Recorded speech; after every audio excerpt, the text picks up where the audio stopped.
बांगलादेशमध्ये स्वातंत्र्य सैनिकांच्या मुलांसाठीच्या आरक्षणाचा मुद्दा पेटला। राजीनामा दिल्यानंतर पंतप्रधान शेख हसीना भारतात।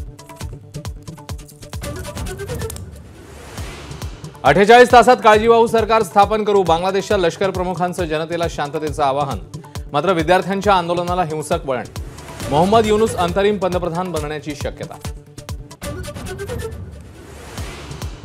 भारत बांगलादेश ट्रेन रद्द, सीमेवर गस्त वाढवण्याचा निर्णय। सुरक्षेच्या दृष्टीने सतर्क राहण्याचा आंतरराष्ट्रीय अभ्यासकांचा सल्ला।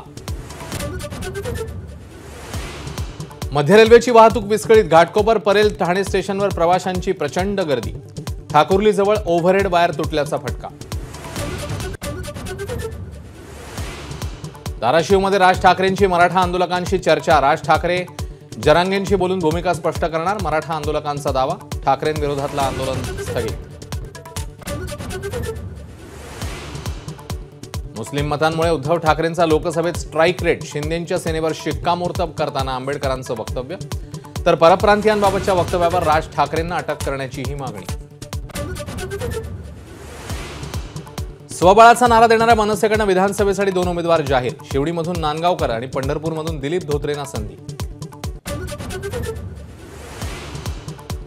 चांदीवाल समितीसमोर जबाब देताना देशमुखांकडून दबाव। फडणवीसांना लिहिलेल्या पत्रात वाझेंचा आरोप, तर पत्राची कॉपी माझाच्या हाती।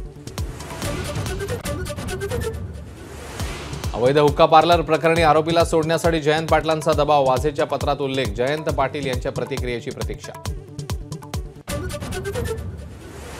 आरोप मागे घेण्यासाठी सलील देशमुख पाया पडायला तयार होते। परमबीर सिंग यांची माझाला प्रतिक्रिया, तर आमच्याबरोबर फडणवीसांचीही नार्को टेस्ट करा, सलील देशमुख यांचा पलटवार।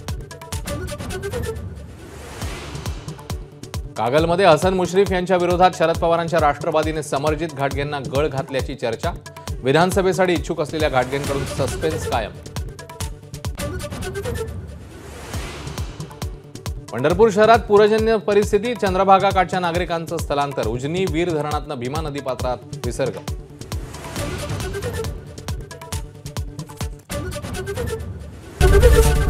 एबीपी माझा, उघडा डोळे बघा नीट।